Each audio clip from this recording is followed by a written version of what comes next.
I'm still laughing about that. Hooday, Bengal fans. He is Mon, Eric. I am Jake. This is the Bengals Pulse, the heartbeat of our Cincinnati Bengals.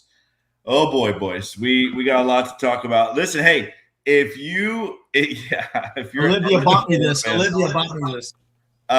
if you are a Zac Taylor, Duke Tobin, Al Golden fan, we got some good news for you tonight. If you are not a fan of those, what I like to now call the Three Stooges, if you are not a fan of them, we got some really bad news for you tonight. Before we do, though, Mon, how you doing, buddy? You good? I am good. It's going to be a fun show. It's funny how the Paul Dehner article has caused a mini meltdown on Twitter and social media about the Bengals, and I love it. Let's talk about it. All right, Eric, how you doing, buddy? You good? I don't know. He's not. I should have had my Timberwolves gear on. Mon's on to hockey season. I'm on to basketball season. What is it? December 16th, and we don't even care about football now because we're in tank season, and they're going to go out and they're going to win 2 or 3 of these next games and screw up our draft position when it doesn't matter at all. Well, like I've said many times on the show, I cannot root against this team. I've only done it one time in my fandom, and that was the Dolphins game to get Joe Burrow in 19. But I just can't. I can't do it. I don't know why. I've tried. I don't know if it's some kind of switch I don't have in my brain. I don't even know how I did it honestly in 19. I know why, because of number 9, but we have so much to talk about. Thank you guys so much for joining us tonight.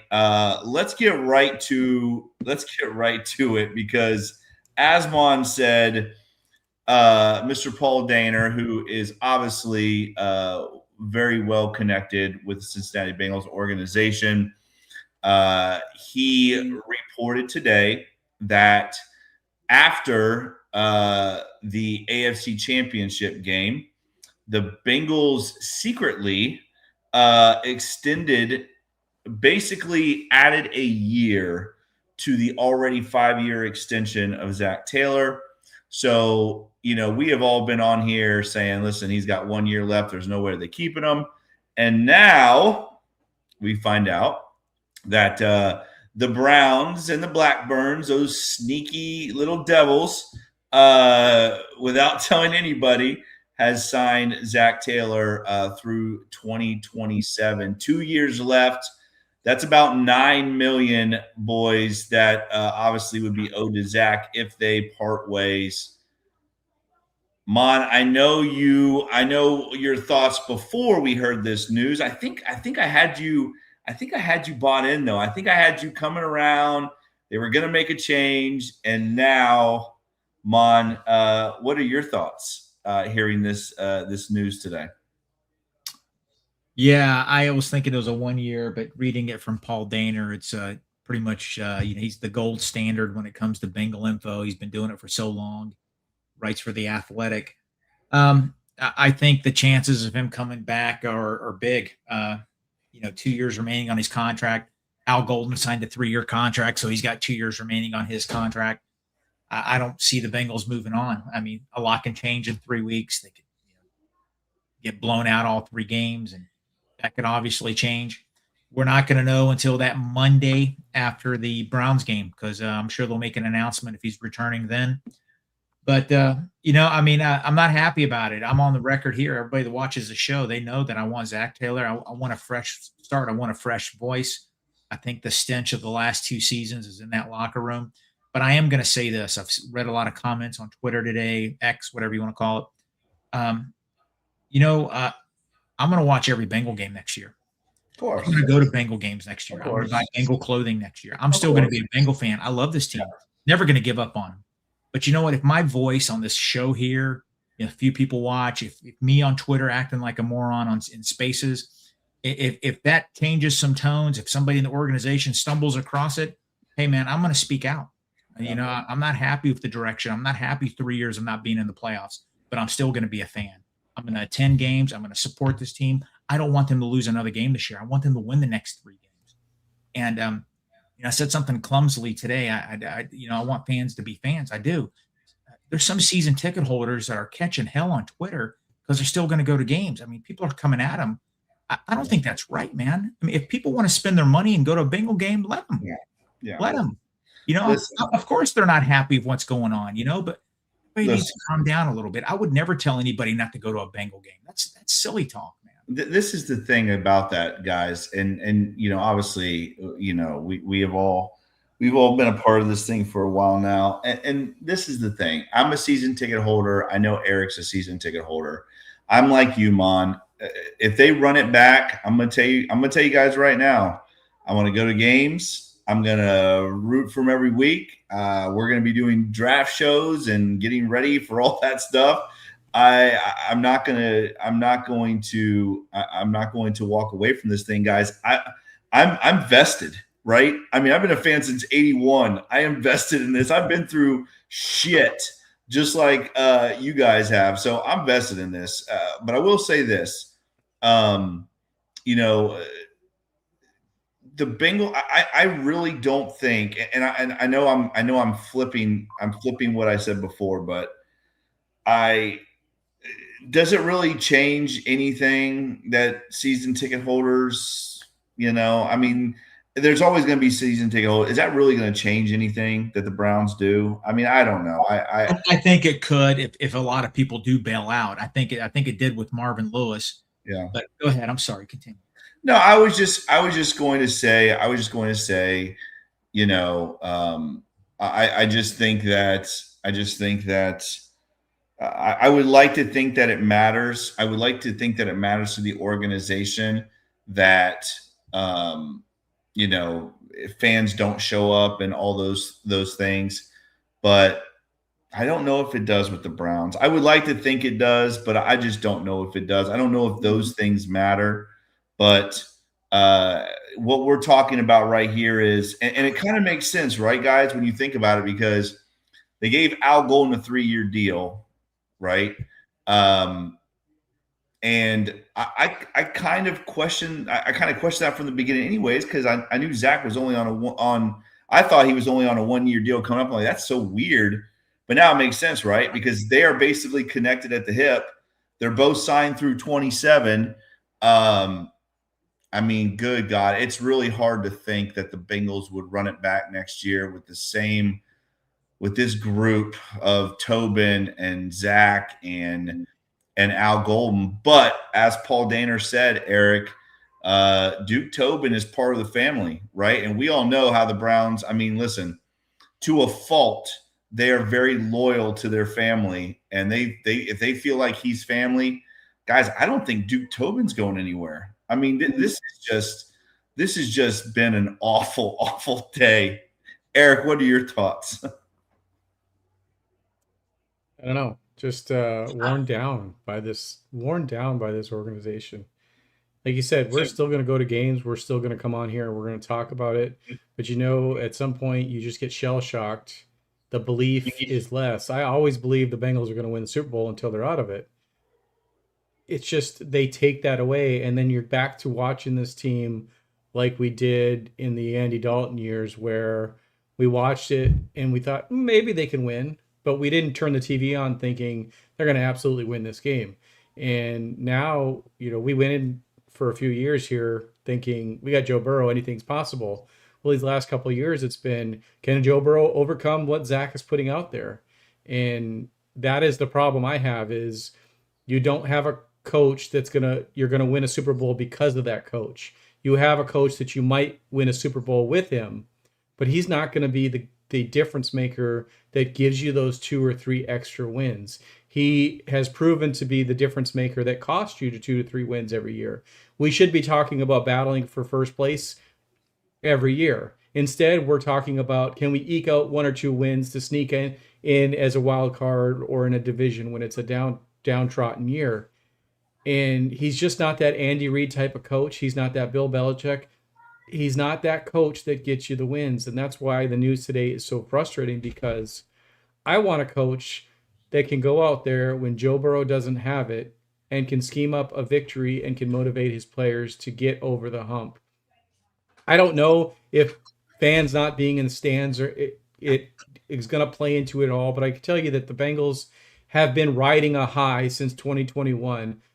After the 21 season tickets sold out. There's been a wait list ever since. They throw that wait list in people's face all the time. Once there's no longer a wait list, once fans aren't packed in the stadium, maybe it is embarrassing. I don't know that it takes money out of their pocket with all the revenue sharing, but when you turn on Bengals games and you see empty stands everywhere, or stands full of purple or black and gold, at some point it's going to be embarrassing to them, and you would think that they would have to start listening. Mom?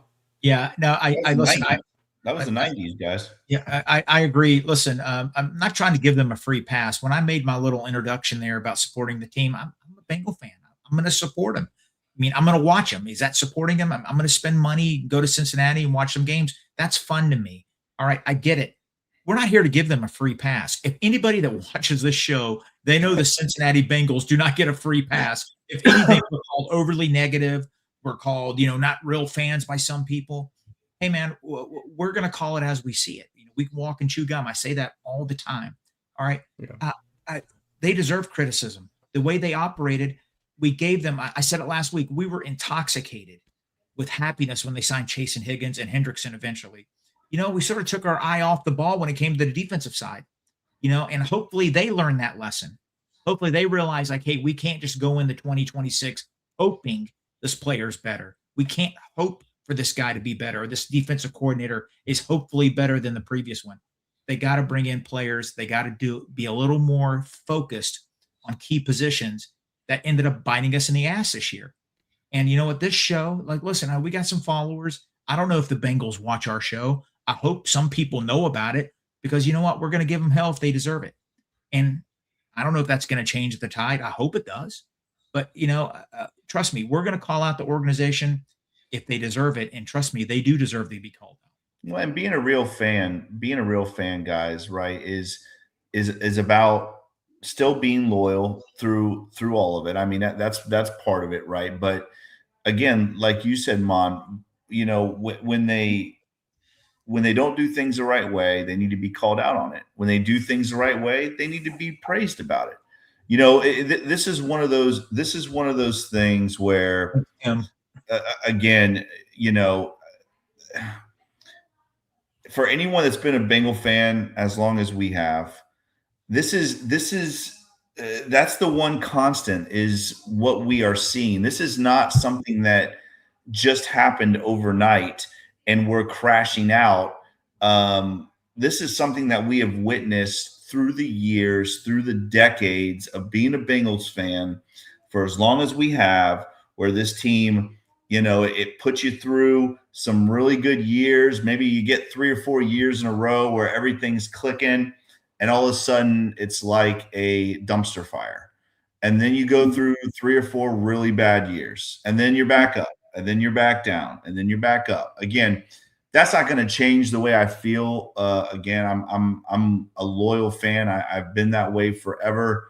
I'm going to root for this team like I always do. But I'm with you, Mon. I mean, listen, when sports is like that, right, guys? It's when you're winning and you're doing things the right way. Your fan base is going to be happy and they're going to be positive about the situation you're in. When you're not doing things the right way, real fans should call them out on those things. I know we have a lot of super chats to get to, so why don't we get to some of those, Eric? Yeah, and I just want to add to that, I'm still going to, like you said, we're still going to fan. I'm still going to watch every single game. I'm still going to root for them. But you know what? It's going to be hard to do. And people can't question our fandom. They can if they want. But 2022, I drove 14 hours both ways from Florida, there and back, to every single home game. And the last few years, it's been 5 or 6 home games. I'm exhausted. You don't have that to have to drive home on those games with losses. it's exhausting, and I don't know that I'm going to be able to do it next year. I still want to go to 1 or 2 games, but it's very frustrating making that long drive and then having to drive home with the product that's put on the field. And the only thing that I can give Zac Taylor is his own effing words. Zac, I see better than I hear. And you can talk a lot of crap, you can say you're close, but the product that we see on the field is nowhere near close. So say what you want. Zac Taylor sees better than he hears, and so do Bengals fans. So step it up and go win us a freaking bowl. I will say, I want to read. Go ahead. I just want to say one thing real quick because, listen, I want to be very clear about this. I am all for people being fans the way they want to be fans. I am never going to call out a fan for crashing out. You know, I feel like that is part of being a fan. You should be able to crash out. I don't think I'm a better fan than anybody else, and I'm sure as hell not going to call people out for crashing out when it's deserved. It's deserved. Fans should be pissed right now. They should be crashing out. That's what real fans do. They crash out when you're supposed to. So for me, I would never call anybody out. I would never not say, people aren't loyal because of this and that. I think everybody is different, and that's the way it should be. That's like you said all the time, Mon. I love it. You fan the way you want to fan. That's the right way to do it. Go ahead, Mon. What were you going to say? I'm here for Mon's crash outs. I will say this. Thanks, Tim. I'm going to get a T-shirt that says that. Maybe we can make that happen. I will say this. I'm going to give you a hot take now. The last 2 years, the last 3 years, I think this front office has to do something.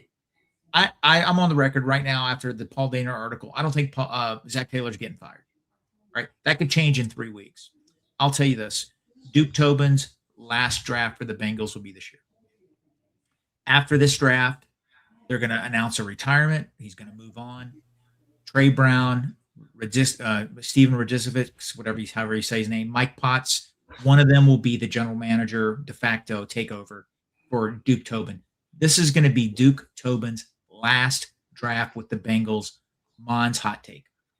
All right. You heard it first. I'll have to create a graphic because Mon's got hot takes now. We got a bunch of super chats here, so let's get through them first. Appreciate everybody for joining us tonight. KP from KC says, Moonshine, Mon, Jagermeister, Jake, and Eric, a.k.a. ENJ. Double shot of Moonside. I'm done. Moonshine. I'm done. You know what? Let me tell you, KP, I just want to let you know something. Saturday night was a bad night for me drinking, and for you to bring that up, it sort of hurt me. It was. I had a bad night. But let me tell you a quick story.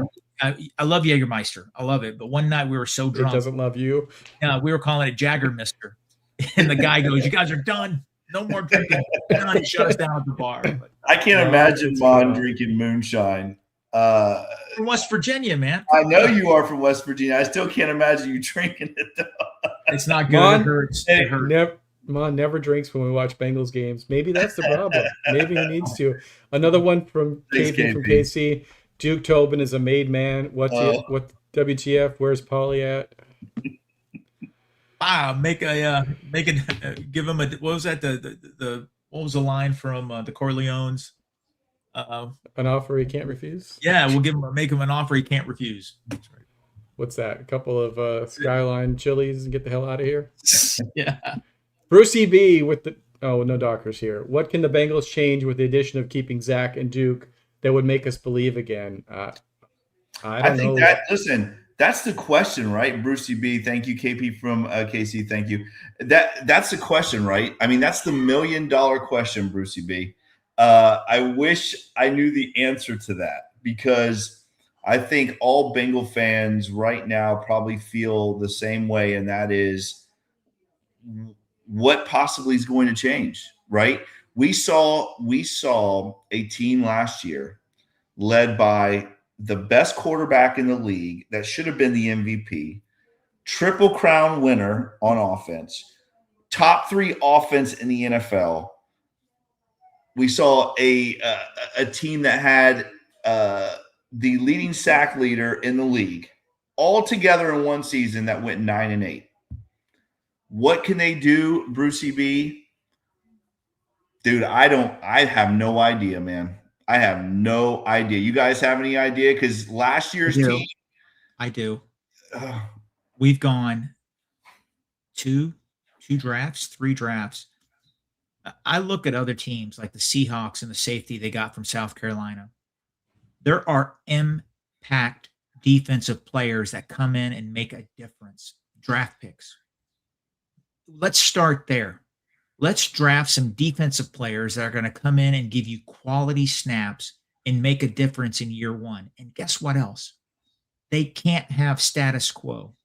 They can't sit there and bring in marginal starters on defense like they did last year. The TJ Slayton's an okay player. Oren Brooks is a special teamer. All right. We need more than that. We needed more than that for this fledgling young defense. We're actually worse than we were in 2024. They can't have that approach, especially when you got $25 million sitting in available salary cap space. Hey, look what the Steelers did last night. That Duggar, the safety that scored against us, they picked him up from the Patriots 4 weeks ago. The guy, the sack that cheap shotted Burrow, number 41 for the Ravens, he played for the Titans this year. They traded for him. Teams go out and they get better during the season also.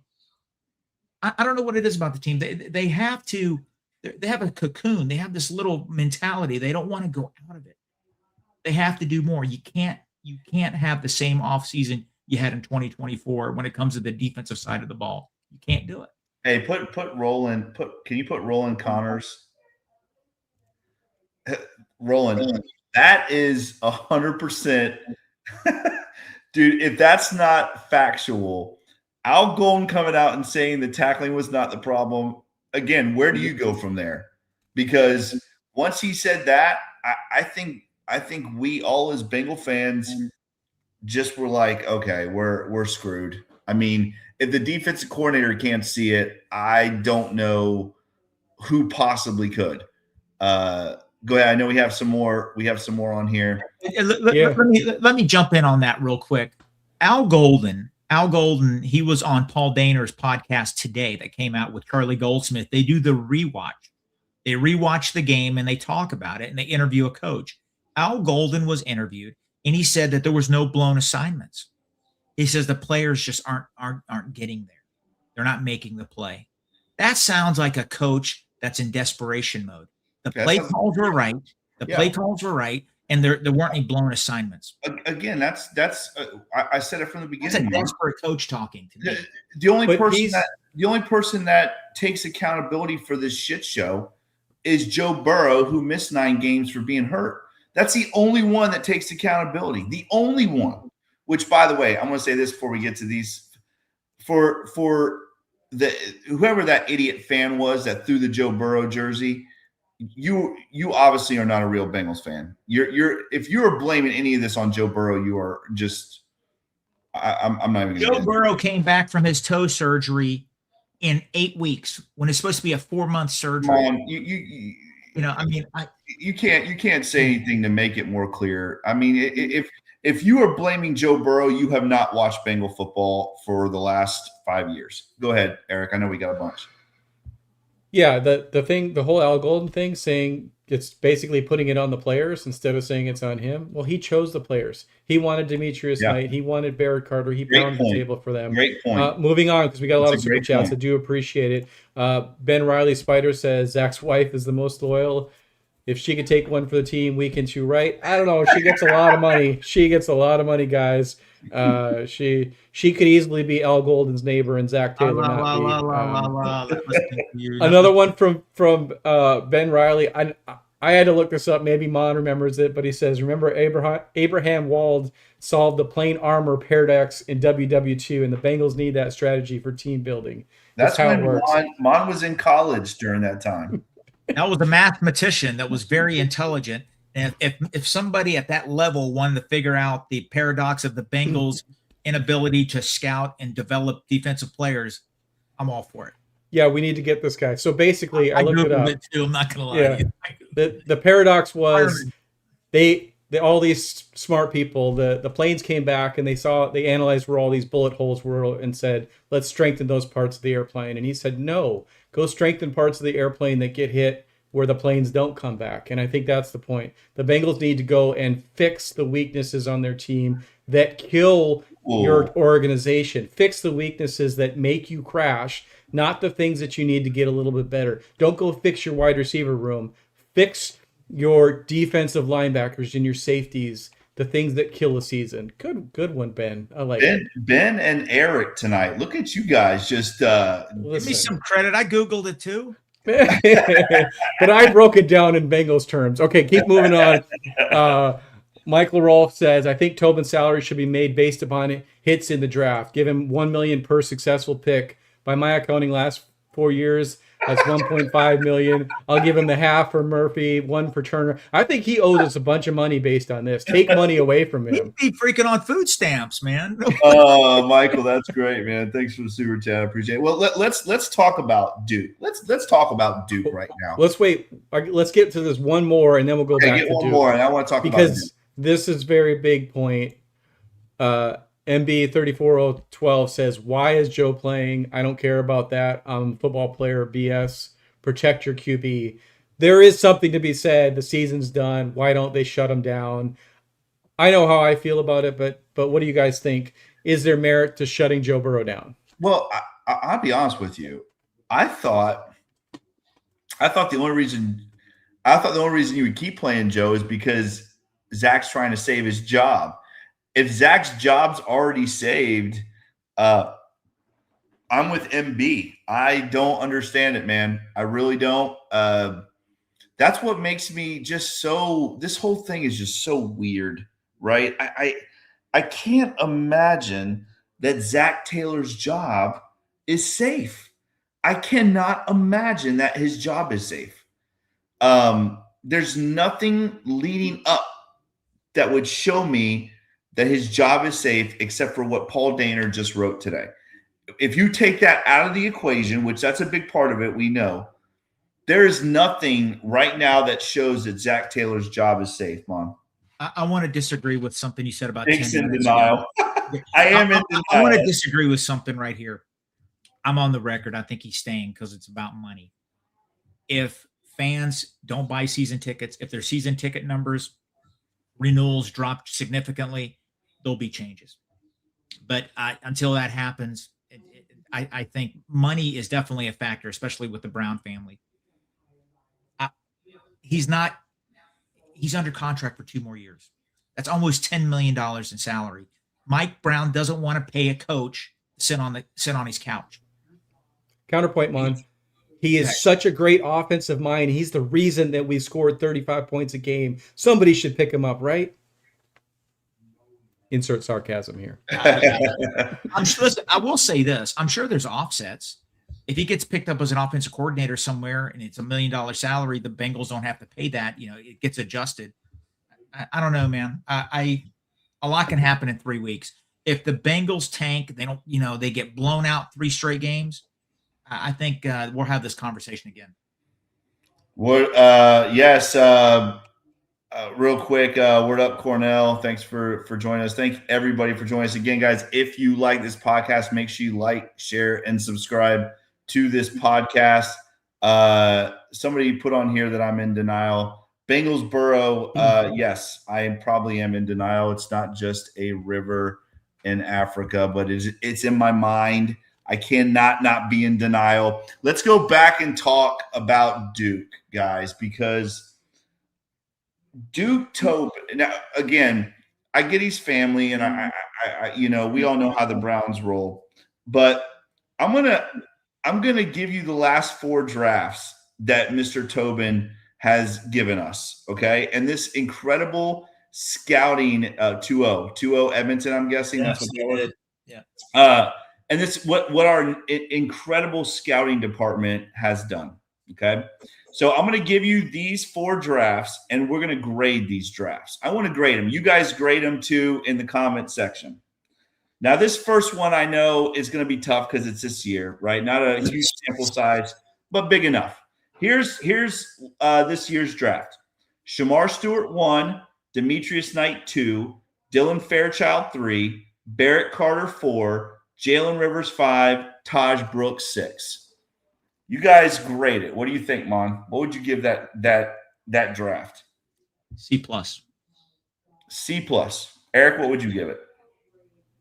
I don't know. It's coming from a Bengals jaded perspective because we finally got a starting left guard and a potential solid depth piece at right guard. It's hard for that not to skew it. You want to go out and say, I'm grading based on hitting on at least half these picks. But I don't know. I'm still going to say a C. And I think that's too high because I think we're so shell-shocked by past drafts that getting 2 good picks, 1 starter and 1 quality backup feels like enough, and it shouldn't be. Can I elaborate? I think we found our 2 starting guards for the next 10 years. I really do. That's why I gave it a C plus. And I just want to say something. We're only going to have them for 3 more years, Mom. Well, I hope not. Eric, don't get me depressed. Come on. I'm feeling better finally. Listen, by the time they sign with another team for $7.5 million, Mon will be retired and on some of that good stuff that he won't be so depressed. Yeah, the gummy bears are going to be good. Okay, I'm disagreeing. Okay, 220 people in here. I want you guys to hear me out. Thank you, guys. You guys are awesome. I want you to hear me out. I know it's so easy to shit on Shamar Stewart's rookie year. It hasn't been pretty. His holdout, ugly. I agree 100%.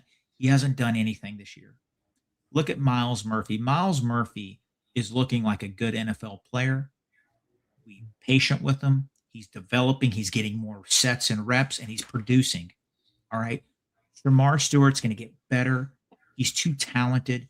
Guys, I still think he's going to be a good football player.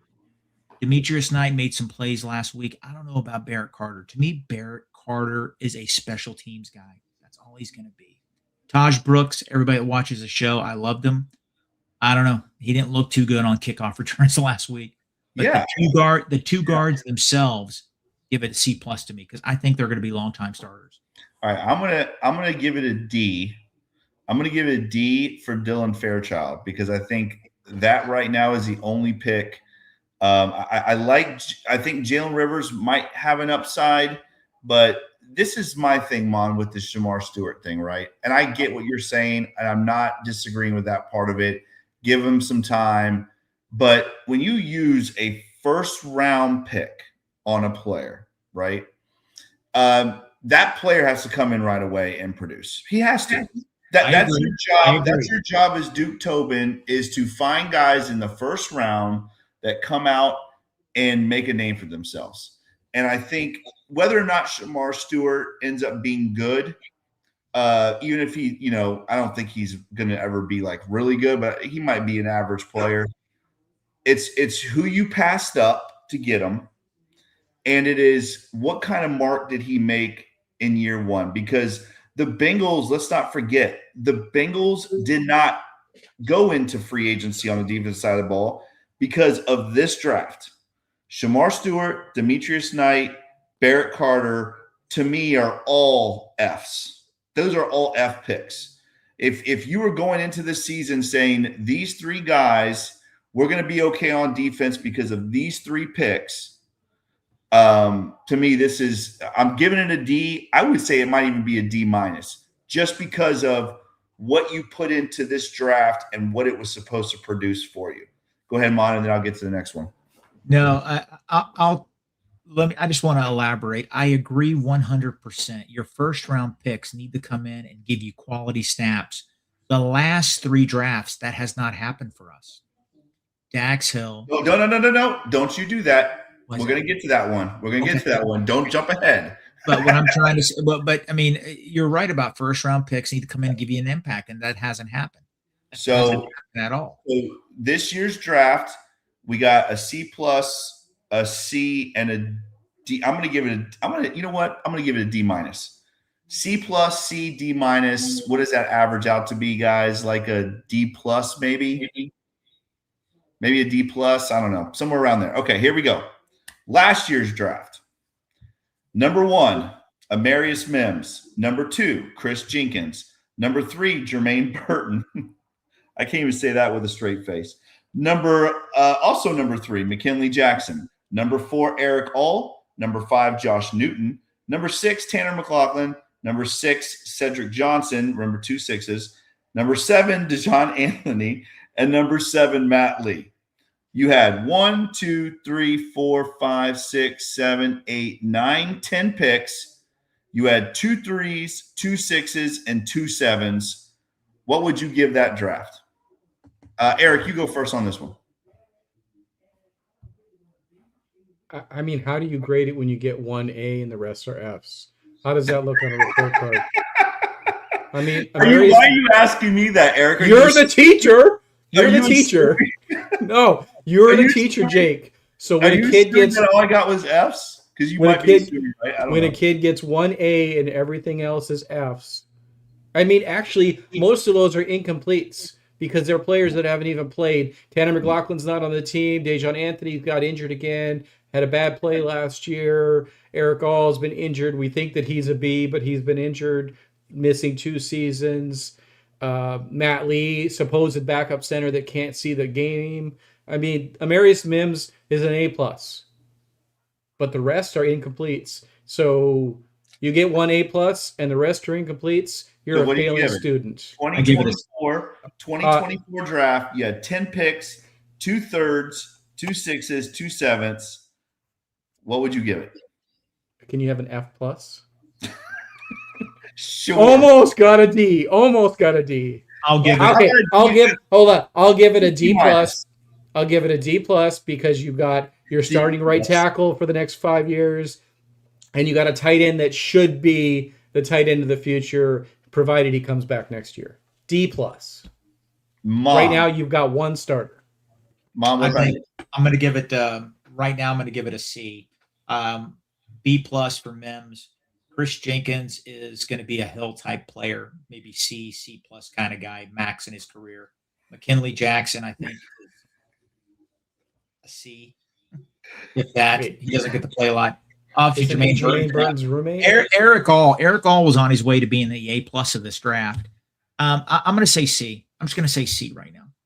Hey, put that one comment up about the 1A and 2 and all Fs. That's great. You see it? That's pretty much it. It's like somebody was using ChatGPT for Amarius Mims. Oh, and they got caught for all the rest of them. Oh, that is such a great comment. I almost want to save that comment. That is so good. That sounds. Hey, wait. Jake, did this happen to you? You got some stories there? Alex, I like that. Zach Shula. I like that. That's pretty good. I just noticed that. Ooh, I don't know. That's really funny. 1A and all Fs means you cheated in a class. All right. Listen. From the beginning, I said Amarius Mims was going to be good. I love that pick. So I'm gonna say. I'm gonna say Amarius Mims B+. I'm gonna say right now, Eric said it. We have 1 starter from that group. I'm gonna give that a. I love I really like Amarius Mims a lot, but I'm gonna give that a solid D. So I gave it a D because of Amarius Mims. You know, hopefully we got that tackle position figured out. What did you say, Eric? You said D+. And Mon, what did you say? C. So that's definitely got to be a D. So right now we have this year's draft at a C-, which I think is too high. But basically we have 2 drafts in a row that are Ds, right? We don't have – I think the one thing we can say is 2 drafts, 16 picks. Which one are you laughing at? Lee Crawley. I love it. Remember Christian Westerman? Why don't they play him? Christian Westerman. Everybody talked about him. The dude got cut. He didn't play another down in the NFL for any team. And Matt Lee was getting that kind of love. I get it. Matt Lee, 285-pound center from UCF, then went to Miami. Yeah. I don't know, man. I don't know. I think they have him in the media guide at 310, which is bullshit. But Okay. So listen, guys, this is so far, this is what we got. We have 16 picks, right? 2 firsts, 2 seconds, 3 thirds, 2 fourths, 2 fifths, 3 sixes, and 2 sevenths. And right now we have 2 starters, right? Dylan Fairchild and Amarius Mims, and possibly a third with Jalen Rivers. All right. So that's where we are right now. Here we go. Hold on, we got another. Let me just yeah. throw the super chat out there from Hibat. Going off job performance, Tobin should be mopping the parking garage at Paycor. I don't know. We can't even pay people to wipe off the seats. I don't think we're going to be mopping Maybe that the should be parking Duke's garage. job. Maybe Duke's job should be cleaning snow off the seats. Here we go with the snow blower, so Jay could say Duke blows. Okay. Nice. All right, so we got 16 picks, 2 starters, 2 Ds. That's where we are right now. 2023. Here we go. 2023, boys. Number 1, Miles Murphy. Number 2, DJ Turner. Number 3, Jordan Battle. Number 4, Charlie Jones. Number 5, Chase Brown. Number 6, Yoshi Voss. Number 6, Brad Robbins. They had 2 sixes. Number 7, DJ Ivy. What do you give that draft? B plus. Eric. That's a good draft. That's a good draft. Yeah, that was a good draft. Miles Murphy, honestly, with Miles Murphy trending up, I'm going to stick with B plus. But DJ Turner is an all-pro. Yoshi Voss has produced. Who else? DJ Ivy's a key core special teamer. You got Ivy, Robbins, Yoshi, Chase Brown, Chucky Sizzle. That's a B plus, man. All right. Eric, what do you think? I mean, you got to, based on comparing to the others, you got to say it's a B plus or A. The only thing is Miles Murphy took so damn long. And hopefully it's not fool's gold that we're seeing out here. Hopefully it's not, I'm kind of in a contract year. Sacks. He honestly could have had 4 sacks the other day. It was that. I mean, he had 2. He was a beast.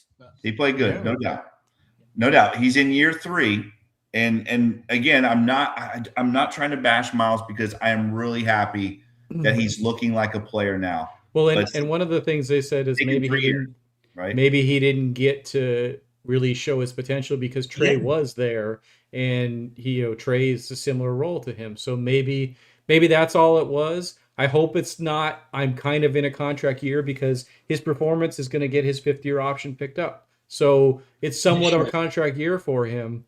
I'm hoping that this is just, he's finally evolved and he could be a Trey Hendrickson replacement. Eric, it's his first year as a starter because Sam Hubbard's not there. It's his first year actually starting. So that's a good point too. I'm gonna go with I think it's a B plus, and I think it's more because of DJ Turner and Chase Brown. I think those two, again, I like Miles Murphy, but I think those two are what make it a B plus, because in those two you have 2 legit starters and Chase Brown and DJ Turner. What was the thumbs up for? Is Eric's room real? I just want to let UCF Knight say yes, it is. Oh yeah. Anytime that that's actually, I'm not an artistic guy, but I did all that myself. You know what? I think that's my buddy Ocho. That's got to be Ocho. I bet that's Ocho. I bet that's Omesh. Not to be confused with the ESPN, the Ocho. Yeah. But yeah, anytime that you can get a Pro Bowl starting running back and a Pro Bowl, arguably an All-Pro cornerback, anytime you can get Pro Bowl players and All-Pro players, your draft automatically jumps up. And then you add the fact that you get starting caliber players in Miles Murphy, and you got to say that that's a successful draft, because it's not often that you can come out of a draft with those caliber players. Did it take a while to get here? Yes, but you got to be happy with that one. So right now, hang on. I know we got to get to that. Hang on one second. I'm just going to review real quick. So right now, guys, we have 16, 17, 18, 19, 20, 21, 22, 23, 24. So right now we have 24 picks, right? 24 picks, and we have 2 Ds and 1 B plus. Go ahead, Eric. Did you have another super chat? Yeah, we got another super chat. And I now think I this want is to an do this last draft. This is an interesting thing. I think we should go back and definitely for this year and last year. MB 34012 says, look at the mock drafts those years. We got to know who we would have had if Duke didn't Galaxy brained it. And I want to do this. I want to do a post-mortem this year. I want to go back and look at our mock drafts from last year, compare it to the Bengals draft. I want to look at the mock drafts for the previous year and say, let's just say the Bengals did what the Bengals Pulse wanted. Look at those players that we wanted to pick and how they performed this year in the last 2 years and see, could Mon and Jake do it better than Duke did? I think in some cases you guys absolutely could have. All right, so here, last one. I promise. I know we got to get to the predicts and get out of here. Last one, we got to do this one, right? Because this is the draft. This is the draft that really hurt us, right? Here we go. This is 22. You ready? Here we go. Number 1, Dax Hill. Number 2, Cam Taylor-Britt. Number 3, Zach Carter. Number 4, Cordell Volson. Number 5, Tyson Anderson. Number 7, Jeff Gunter. What do you give that draft, Eric? I give it a what the hell were they doing? I'm not sure that's a grade. I'm guessing that's an F. Wait, I guarantee that Coach Owens has a paper from his high school that has written on there by a teacher that says, "What the hell were you doing?" That's the grade that I'm giving numerous. There's numerous of those. That is the grade. I have papers like that in college that teachers wrote, "What the hell are you doing?" I bet some of your students are writing that on the papers now. Mon has talked about this over and over and over again. The Bengals get this in their head that they're not going to be able to sign a guy next year, so they go out and they draft his replacement this year. That is an overthinker's.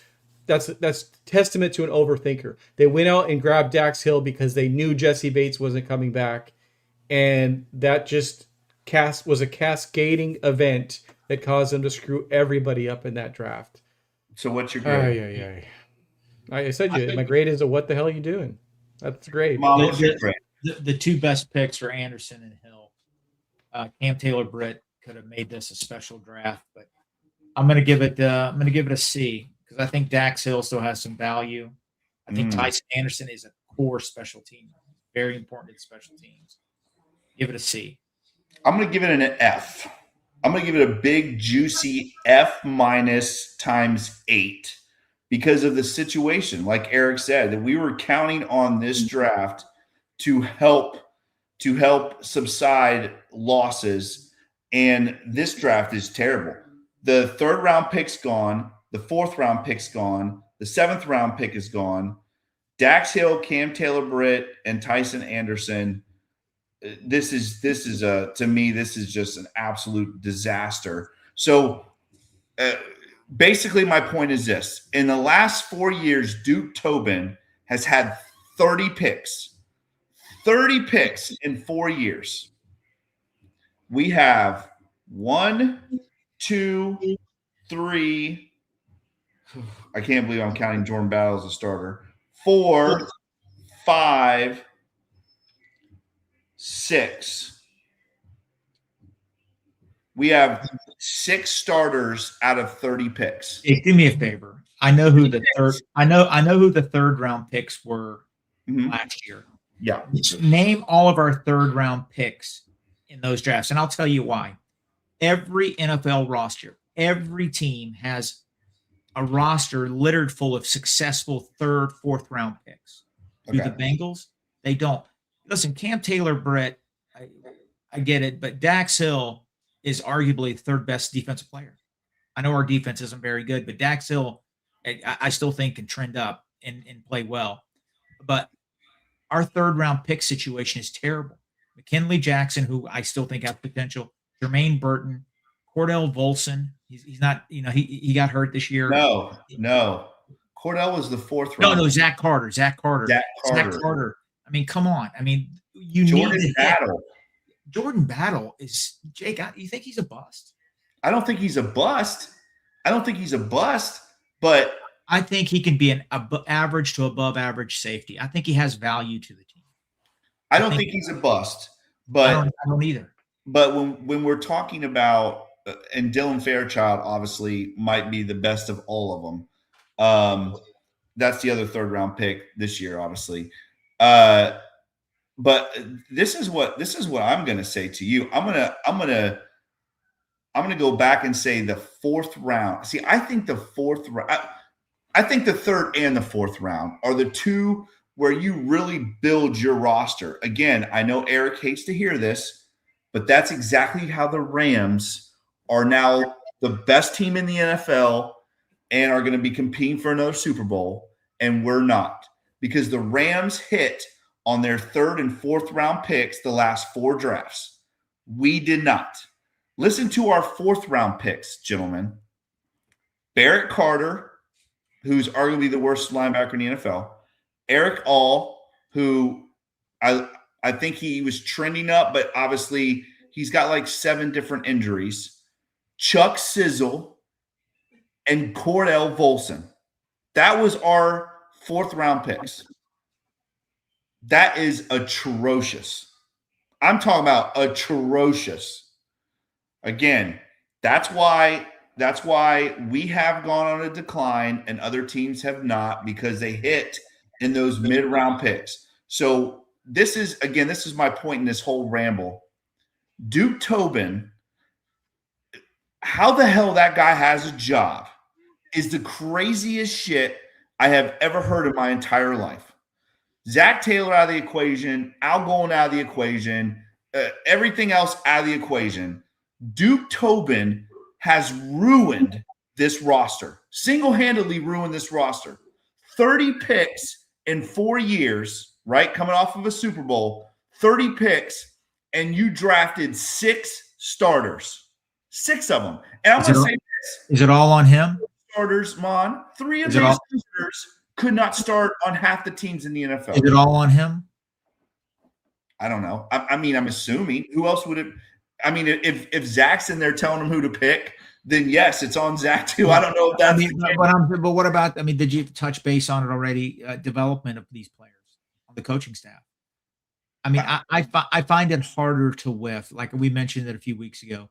9 of these picks that we're talking about today were top 100 draft picks, and you can't whiff on those. And sometimes, I mean, is it they're that inept that the players were just overdrafted and they're drafted too soon, or is the coaching staff just not maximizing their talent? Pete Crowley says it. We picked Chuck Sizzle over Puka Nacua. So that was both of them were 4th round picks. Puka was a 5th, right? Puka might have been a 5th. But anyways, again, that to me is a huge sample size. Like, how in the hell does Duke Tobin stuff? If the 3 of us were as shitty at our job as Duke Tobin is as shitty as his, we would have been fired 3 years ago. I mean, this is 4 years sample size coming off of a Super Bowl. We have 6 starters from his draft picks. And again, like I said, 3 of those starters probably would not start on half the teams in the NFL.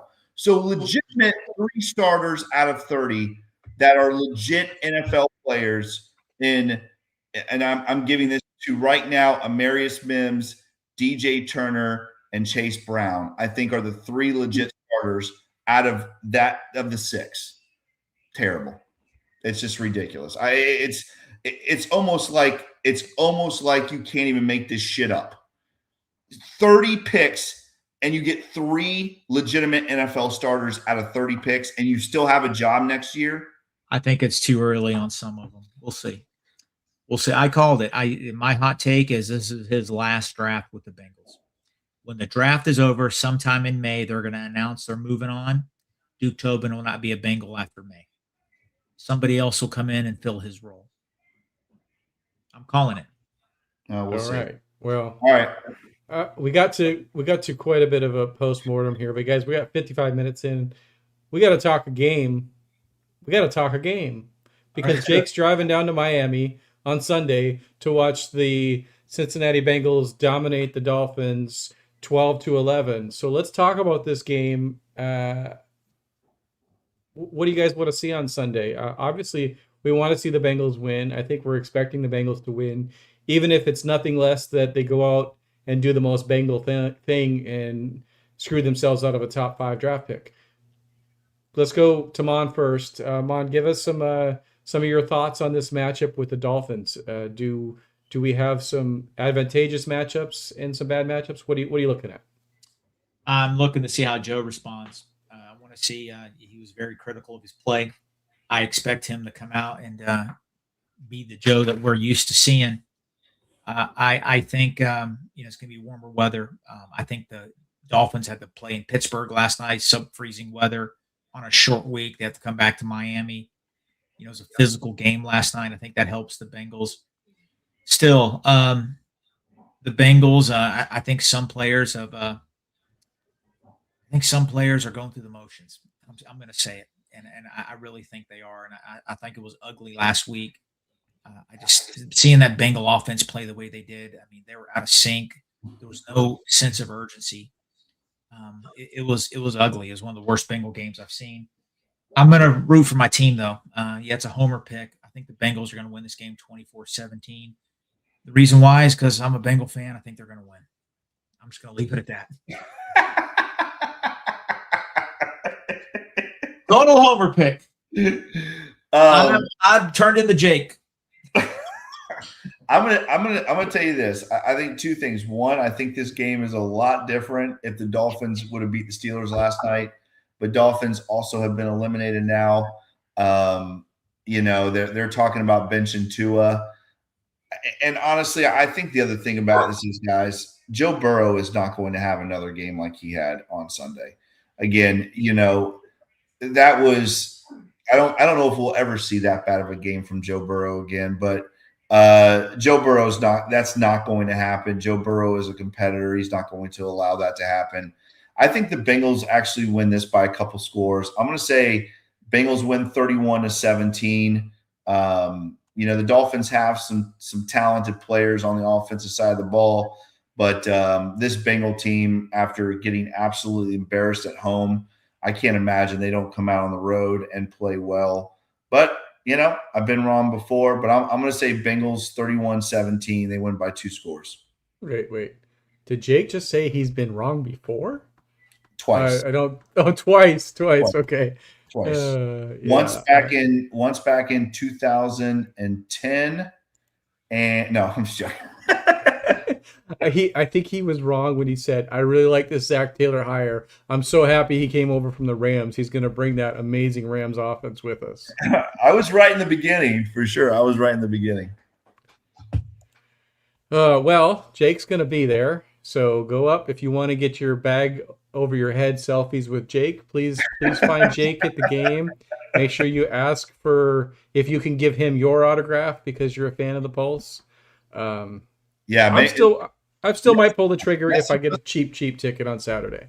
Message us on Twitter if you're going to be there. I love to talk ball with you if you're going to be there. Message and let me know that you're going to be there, and we'll try to find each other and love to talk some football with Bengal fans for sure. Eric, are we still doing the show if you don't go afterwards? Because I'm staying in town. I'm not going. Of course. I mean, okay. Rain or shine, even if Mon has to do the show by himself, he's going to do the show by himself. We spent our money on Disney. We're going to Disney Monday. Instead of going to the Bengals, we're going to Disney. Does that mean take that, Mike Brown? I can't use any more AI?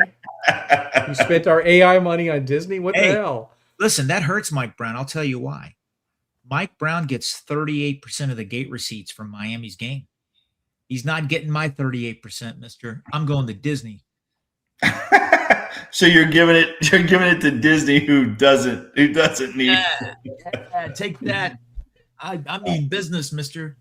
They call this a Mickey Mouse organization, and you're just taking it to the next level. Yeah, he's taking it literally.